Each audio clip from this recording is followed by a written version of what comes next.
me parece importante arrancar con la etapa política y cómo ves el Frente de Todos. La semana pasada vos tuviste una intervención pública en relación al apoyo contundente que tiene que recibir el presidente en este momento, las discusiones internas que se dan. Vos que venís del Congreso, donde generalmente construir alianzas es un factor importante de tu trabajo, por lo menos como presidente de bloque, ¿cómo ves al peronismo gobernando en esta coalición, esta nueva coalición, y frente al desafío actual de la pandemia? Cuando yo hice los tweets, lo primero que visualicé era el momento, ¿no? Para mí este es un momento bisagra de nuestros 7 meses de gobierno. Estamos en la etapa más agresiva de la pandemia, estamos en el tramo final de la renegociación de la deuda, empieza a haber incipientes, tenues, pero alentadores signos de recuperación económica que obviamente hay que fortalecer. Y está claro que hay una mutación de una oposición, en términos generales, más conciliadoras a una oposición de posiciones más intransigentes. Dentro de eso, con un sector más claramente intransigente que va a utilizar cualquier elemento de la realidad argentina para tratar de desgastar al gobierno.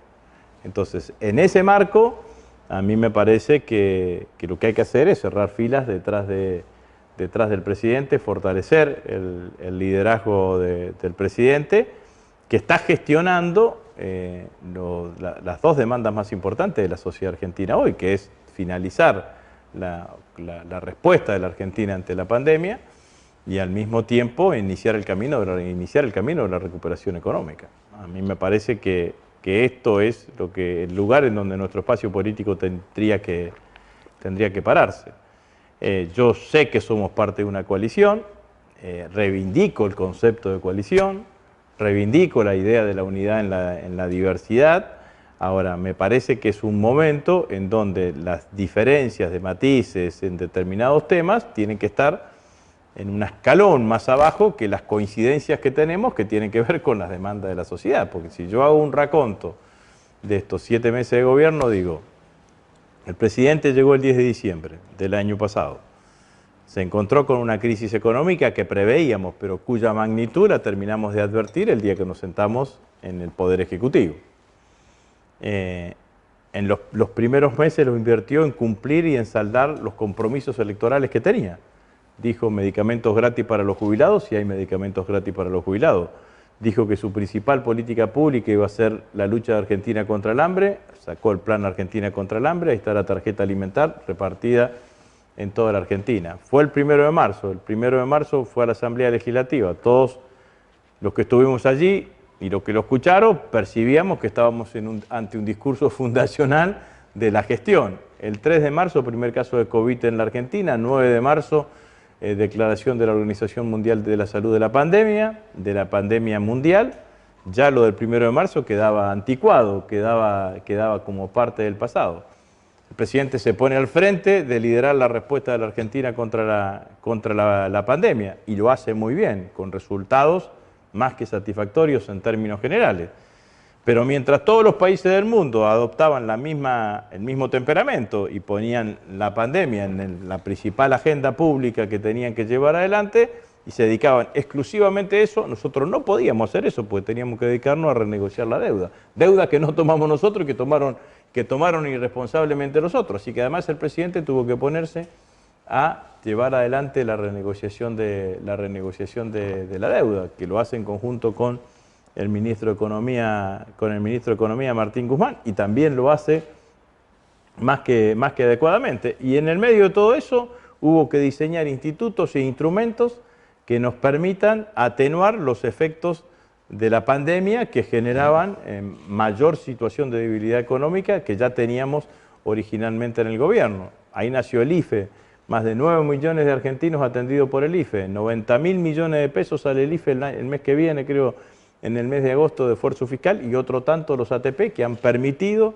sostener gran parte de las empresas para que esas empresas puedan empezar a trabajar en forma inmediata a partir de que se inicie el proceso de recuperación económica. Entonces, si tenés esa gestión, si en todo esto que acabo de decir, que son 6 elementos, puedo agregar que anunció hace pocos días 9.000 millones de pesos en infraestructura en las universidades, que se hicieron 12 hospitales modulares en 12 hospitales modulares en 2 meses, que se terminaron hospitales que se habían iniciado y que no se habían terminado, y que se está iniciando un plan de reactivación de obra pública. Digo, en todas estas cosas, todos los integrantes del Frente de Todos estamos de acuerdo.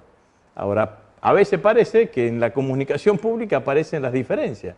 Entonces lo que digo es, bueno, también estamos haciendo política, estamos gobernando, entonces uno no puede ser, independientemente de sostener las miradas distintas, lo que uno no puede ser es levantarse todos los días y darle herramientas para que la oposición te desgaste. Y para que te desgaste la oposición, te desgasten los medios opositores. Entonces me parece que es el momento que acabo de decir. No estoy diciendo que los pensamientos diversos tienen que suprimirse, no. Nada, no tiene que ver ni con mi pensamiento ni con nada. Estoy diciendo que es un momento de fortalecer y de resaltar en el marco de la comunicación pública los denominadores comunes. Esto es lo que creo que nosotros tenemos que hacer, porque el Frente de Todos fue una excelente coalición electoral, con una arquitectura magistralmente diseñada por Cristina Fernández de Kirchner. Demostró ser exitosa. Ahora somos una coalición de gobierno. Entonces tenemos que ser exitosos para gobernar. Y la única manera que conozco de ser exitoso es unidad en la acción debajo de quien conduce, que es el presidente de la Nación. No estamos en una asamblea universitaria o lo que sea, en donde vos estás discutiendo. No estamos en la oposición, estamos gobernando. Entonces, cuando uno gobierna, tiene que tratar de cauterizar rápidamente las diferentes miradas y listo. Y marchar detrás de quien conduce. Bueno, hay un determinado momento en donde se puede dar el debate. Yo siempre entendí que en el marco de la coalición uno podía debatir. Ahora, ¿dónde se terminaba el debate? Cuando el presidente hablaba. Cuando el presidente habla y dice, ¿es para acá? Bueno, listo, es para acá. Digamos, y vamos todos detrás de esa acción. Porque la sociedad argentina nos está mirando desde otro lugar, no nos está mirando desde múltiples lugares, nos mira desde 2 lugares. Resuelvan la pandemia, la gestión de la pandemia, y empiecen la recuperación económica de la Argentina. Y en esas 2 cosas está comprometida el presidente. Y en esas 2 cosas, el 100% de los integrantes del Frente de Todos no tenemos diferencias. Entonces, lo que tenemos que hacer es fortalecer ese camino, digamos, ¿no? Cuando se hizo el tuit, me pareció que había mucho ruido y que había que ordenar a la fuerza política detrás de un lugar. La verdad que nunca me imaginé que iba a tener la semejante repercusión, y me parece que la semejante repercusión no tenía que ver a la buena factura del tuit, sino tenía que ver con que el espacio político estaba demandando una voz en ese sentido de que yo escribí el tuit. Y eso me alegró, porque significa que no solamente yo estaba pensando eso, no solamente yo estaba viendo eso, sino que la mayoría de nosotros estábamos viendo eso. Bueno, hay que ejecutarlo y llevarlo a la cancha, ¿no?